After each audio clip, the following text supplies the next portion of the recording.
I reached into my purse again and pulled out a thick folder. Feel free to try, Dad.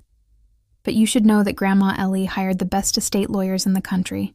Everything was done legally and properly. And, oh, by the way, she also left me this.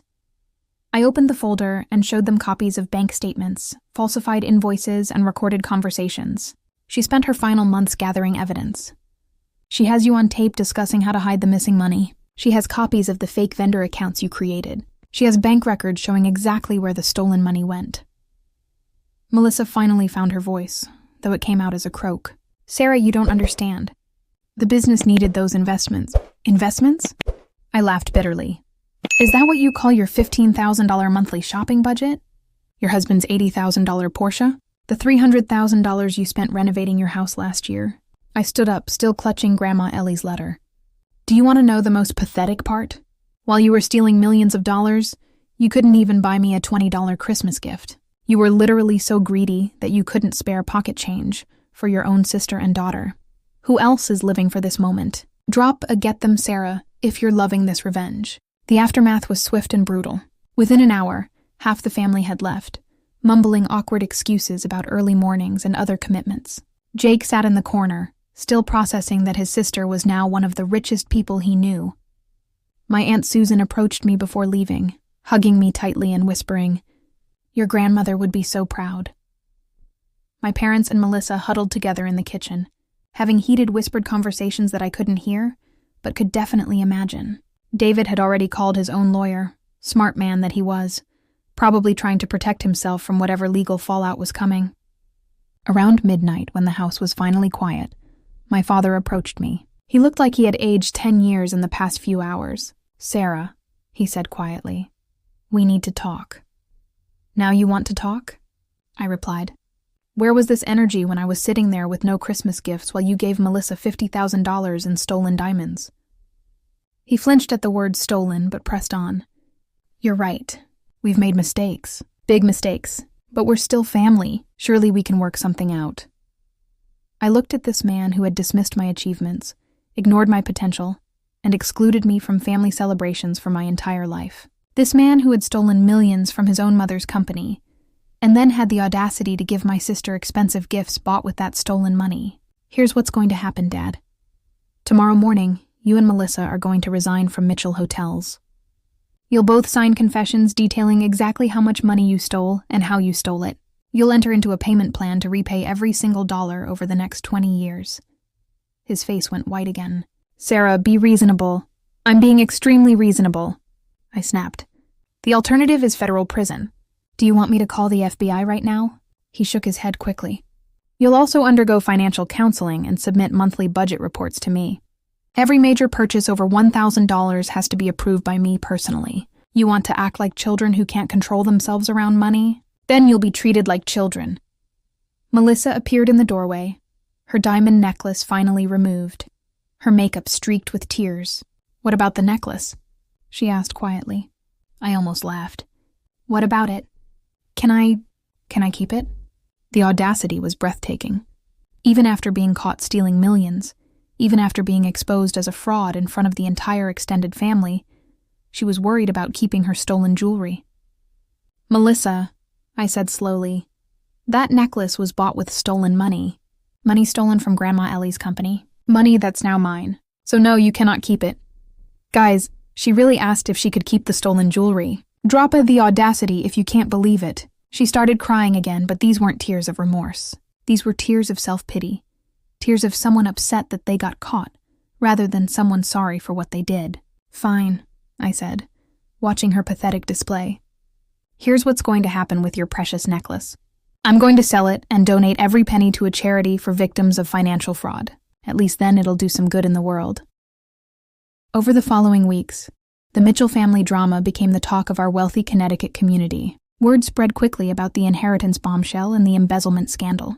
My parents resigned from Mitchell Hotels as promised, though not without trying to negotiate better terms first. Melissa had a complete breakdown when she realized that her VP salary and luxury lifestyle were gone forever. Jake, surprisingly, was the one family member who handled the situation with any grace. He approached me the day after Christmas, apologized for years of thoughtless behavior, and asked if he could work at Mitchell Hotels in an entry-level position to learn the business properly. "I don't want handouts anymore," he said. "I want to actually earn something for once in my life." The legal proceedings took months, but Grandma Ellie's lawyers had done their work well. The will was ironclad, the evidence was overwhelming, and my parents had no choice but to accept the terms I offered them. The alternative was criminal prosecution, and they knew I had enough evidence to send them both to federal prison. I moved into Grandma Ellie's Vermont estate, a beautiful property overlooking Lake Champlain that I had visited as a child but never truly appreciated. Working from there, I began the process of reforming Mitchell Hotels, implementing ethical business practices, and building the kind of company that Grandma Ellie had originally envisioned. The $47 million inheritance was just the beginning. Under proper management, Mitchell Hotels flourished.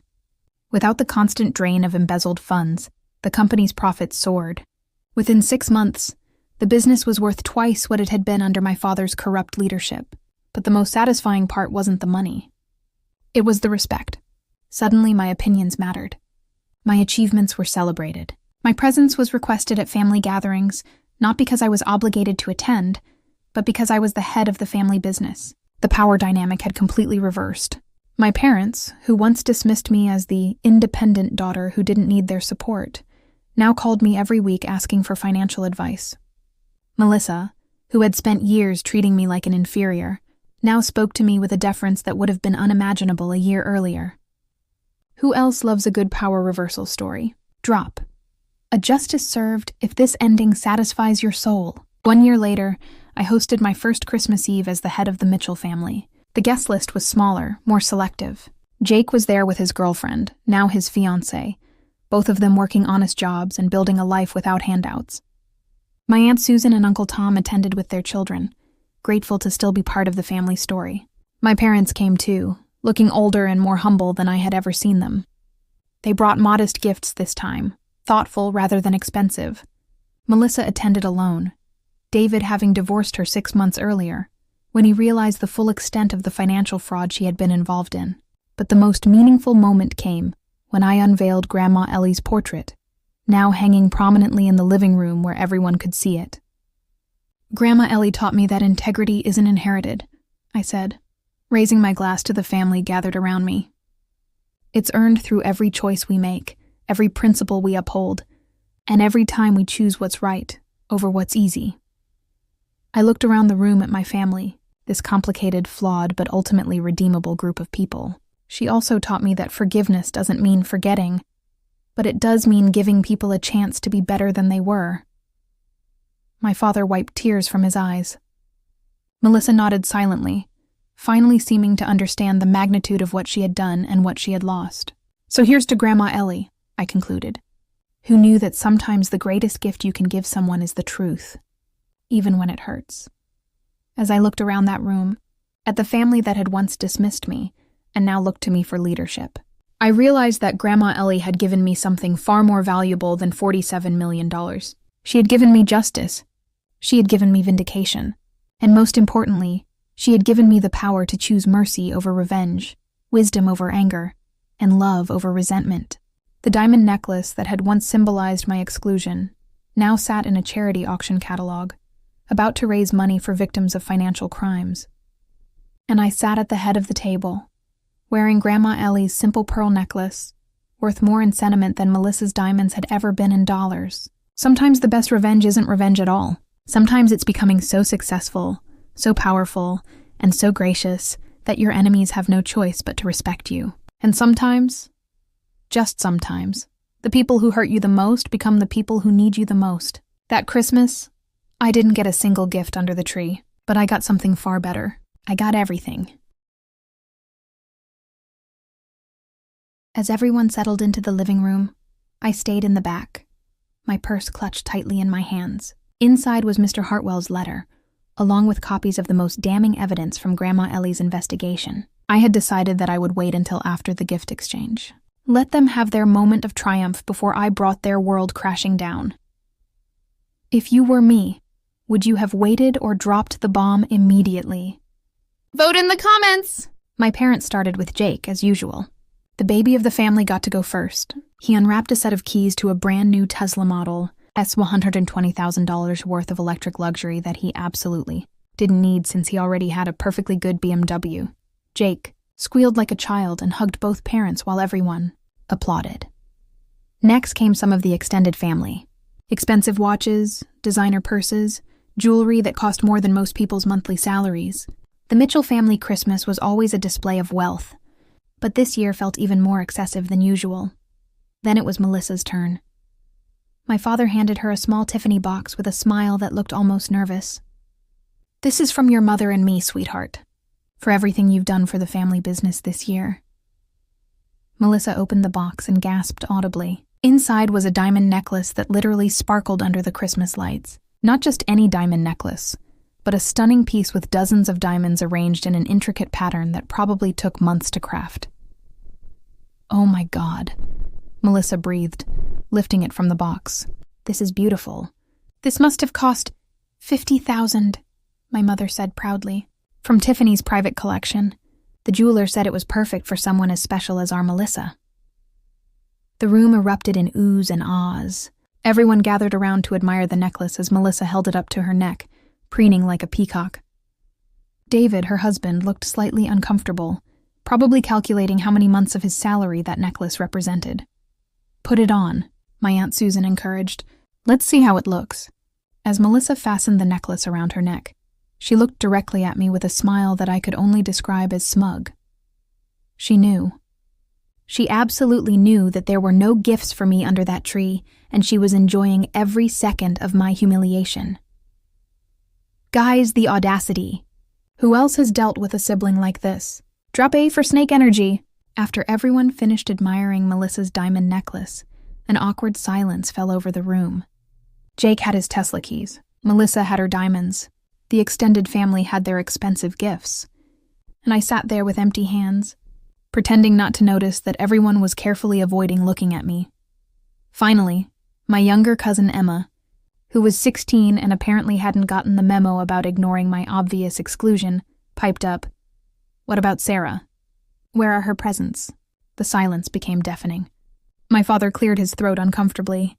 My mother suddenly became very interested in cleaning up wrapping paper. Melissa examined her nails like she was seeing them for the first time. "Well," my father finally said, his voice strained. "Sarah is an adult with a successful career. She doesn't need gifts like she used to." The excuse was so weak it was almost laughable. Jake was 24 with a trust fund and had just received a $120,000 car. Melissa was 32 with a VP salary and had just been given a $50,000 necklace. But somehow, at 29, I was too adult for Christmas gifts. "That doesn't seem fair," Emma continued. Bless her teenage heart. "Everyone else got presents. Emma, that's enough," her mother, my Aunt Susan, said quickly, but I could see the confusion and discomfort in her eyes too. That's when I realized that this wasn't just favoritism. This was deliberate. This was my parents' and Melissa's way of sending me a message, of putting me in my place, of making sure I knew exactly where I stood in the family hierarchy. But they had no idea what I knew. I stood up slowly, reaching into my purse. "Actually," I said, my voice cutting through the uncomfortable silence, "I do have something for Christmas. Not a gift exactly, but something that I think everyone should hear." I pulled out the envelope from Mr. Hartwell's office. "This is a letter from Grandma Ellie. Her lawyer contacted me 3 weeks ago with specific instructions to read this aloud at a family gathering." The change in the room was immediate. My father went pale. My mother's hand flew to her throat. Melissa's smugness evaporated, replaced by something that looked like panic.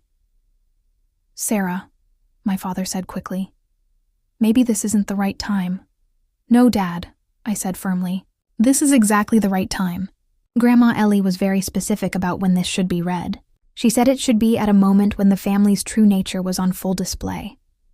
I looked around the room at my relatives, at the expensive gifts, at Melissa still wearing her $50,000 necklace, at the elaborate decorations bought with stolen money. I think this moment qualifies. Who's ready for the bomb to drop? Leave a "here we go" in the comments. I opened the envelope with steady hands, though inside I was shaking with a mixture of rage, grief, and anticipation. The letter was written in Grandma Ellie's distinctive handwriting, the same elegant script that had signed birthday cards and Christmas gifts for my entire life.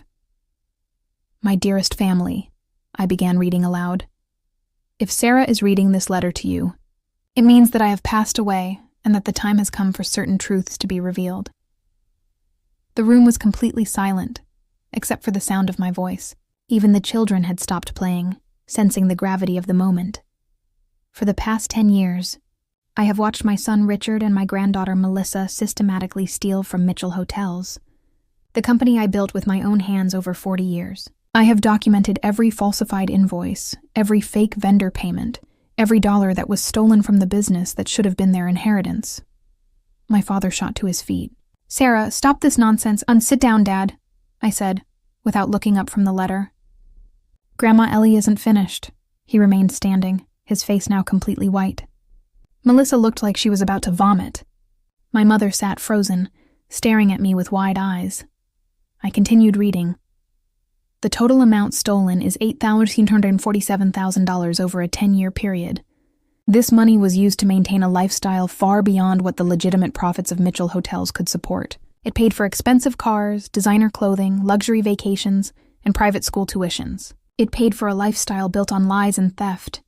Gasps echoed around the room. My Aunt Susan grabbed her husband's arm. Uncle Tom's mouth was hanging open. Jake looked completely confused, like he couldn't process what he was hearing. But I wasn't done. However, this letter is not just about revealing the theft, it's about ensuring justice. "Sarah, my dear granddaughter, you have been excluded and diminished by this family your entire life, not because you weren't worthy, but because you couldn't be bought. You couldn't be corrupted. You have integrity that your father and sister lack." Tears started streaming down my face, but I kept reading. "Therefore, I am leaving my entire personal estate to Sarah. This includes my properties in Vermont, California, and Florida, my investment portfolio, and my savings accounts. The total value is approximately $47 million. The collective gasp from the room was audible. Melissa literally staggered backward. My father grabbed the back of his chair for support. $47 million. Can you imagine the shock in that room? "Droppa, if your jaw is on the floor." But Grandma Ellie's letter wasn't finished. "Sarah, you also now own 60% of Mitchell Hotels. I secretly bought back shares over the past 5 years using my personal funds. Richard and Melissa, you now work for your sister and daughter. I suggest you treat her with more respect than you have shown in the past." The room erupted in chaos. My father started shouting about the will being invalid. Melissa was crying, her $50,000 diamond necklace suddenly seeming pathetic compared to what I had just inherited. My mother sat in stunned silence, finally understanding why there had been no gifts for me under the tree. "There's more," I announced, raising my voice over the chaos. The room quieted again, though the tension was electric. "Sarah, in addition to the inheritance, you will find attached copies of all evidence regarding the embezzlement. You have 3 choices. You can turn this evidence over to the FBI and watch your father and sister go to prison for fraud and embezzlement.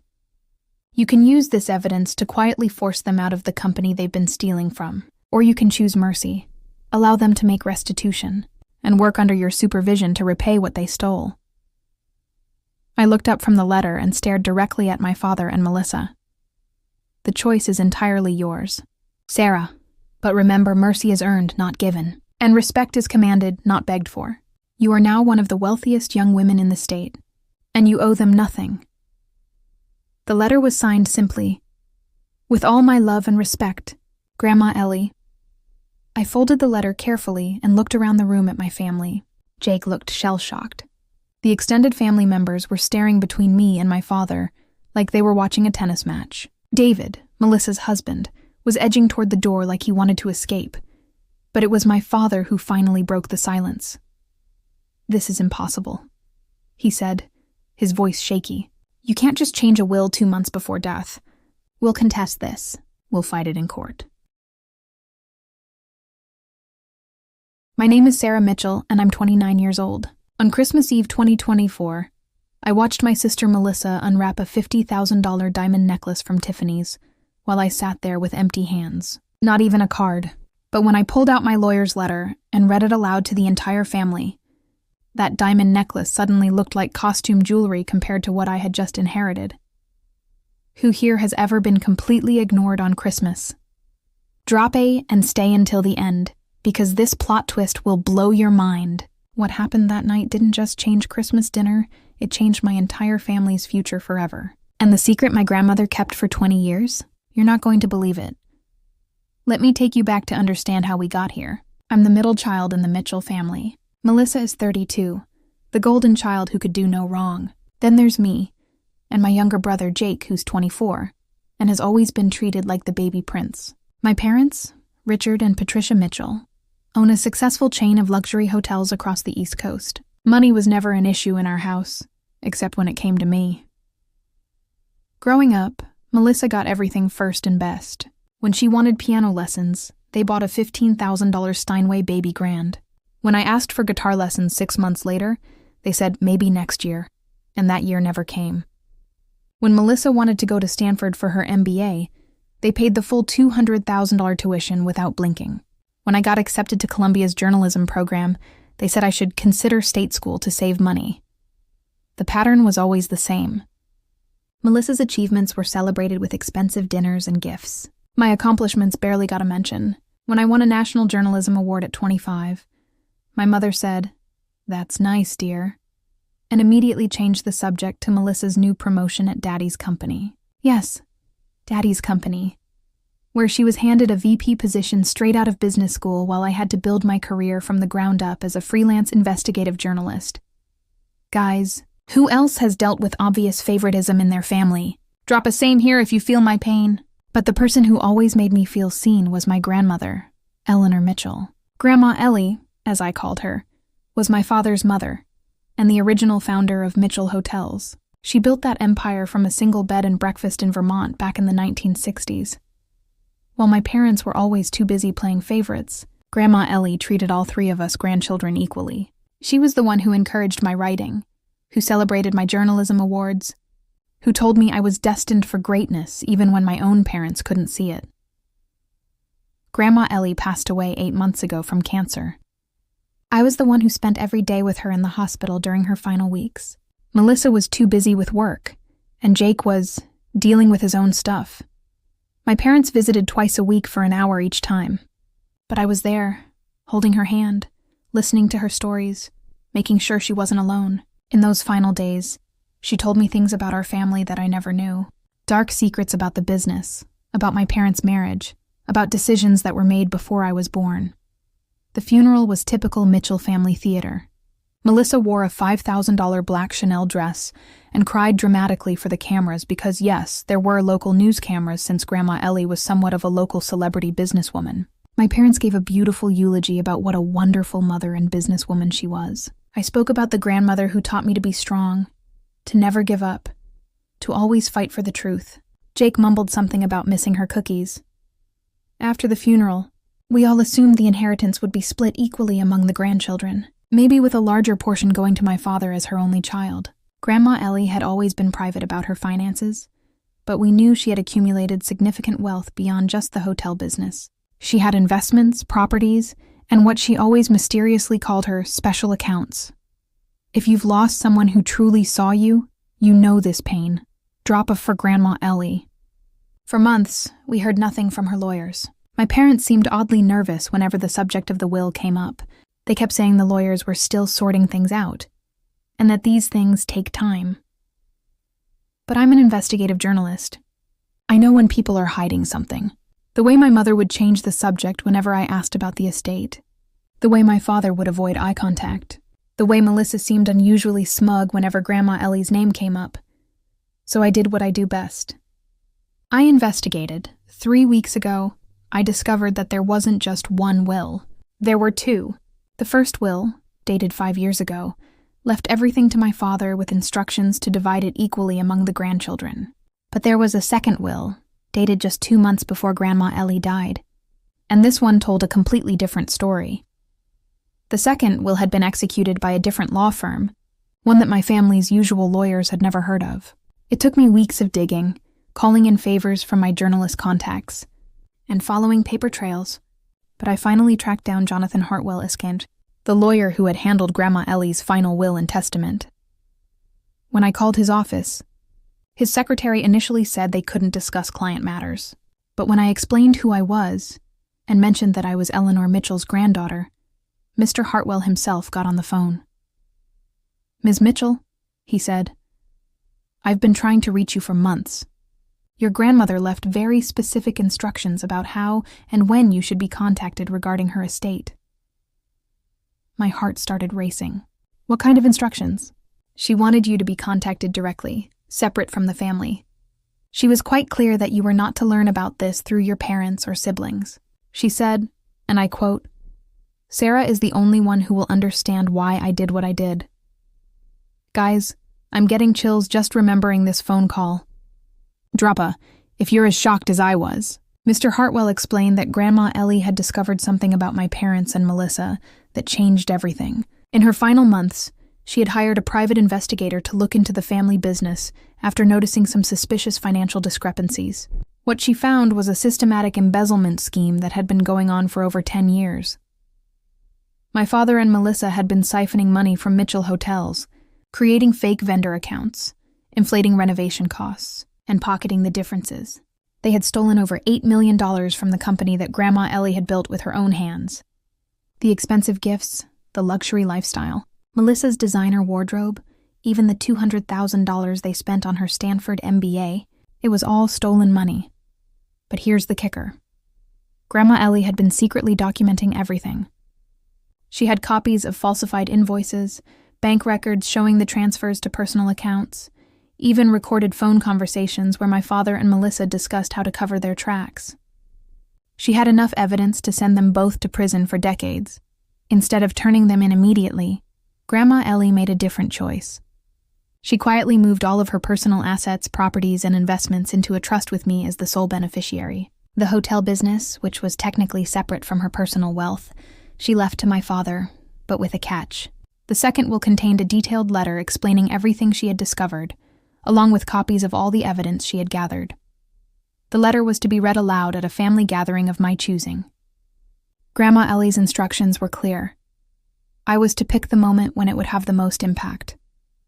She wanted my parents and Melissa to understand exactly why they were being exposed, and she wanted the rest of the family to witness their downfall. Christmas Eve 2024 seemed like the perfect moment. Can you imagine carrying this secret for 3 weeks? Who here would have spilled immediately? Droppa, not me, if you could keep it quiet. Christmas Eve at the Mitchell house was always an elaborate affair. This year was no different. The house was decorated like something out of a magazine, with a 12-foot Fraser fir Christmas tree covered in expensive ornaments, garlands draping every surface, and enough lights to power a small city. The dining room table was set with great-grandmother's china and crystal that probably cost more than most people's cars. The guest list included my parents, Melissa and her husband David, Jake and his new girlfriend, my Aunt Susan and Uncle Tom with their kids, and several family friends who were practically considered family. About 20 people total, all dressed in their Christmas Eve finest, all expecting the usual Mitchell family performance of perfection. The presents under the tree looked like something out of a luxury catalog. Tiffany blue boxes, Hermes orange bags, and elegantly wrapped packages that I knew contained expensive watches, jewelry, and designer items. This was how the Mitchell family showed love, through the price tags on their gifts. But I noticed something different this year. There were significantly fewer presents with my name on them compared to previous years. In fact, as I scanned the area under the tree, I counted exactly 0 gifts with my name. 0. Melissa, on the other hand, had a small mountain of presents. Jake had his usual pile. Even the extended family members had more gifts than me. It was as if I had been erased from Christmas entirely. "All right, everyone," my father announced, raising his champagne glass. "Let's gather around the tree for the gift exchange. Patricia and I have some very special surprises this year." If this story of justice and redemption touched your heart, share it with someone who needs to know that karma is real. Tell me in the comments, what's the most unfair thing your family ever did to you? I read every single comment, and your stories inspire my content. And if you love stories where the underdog wins and justice prevails, smash that subscribe button and hit the bell, because here we believe that everyone gets what they deserve in the end. Remember, Your worth isn't determined by how others treat you. It's determined by how you treat yourself. Never settle for less than you deserve.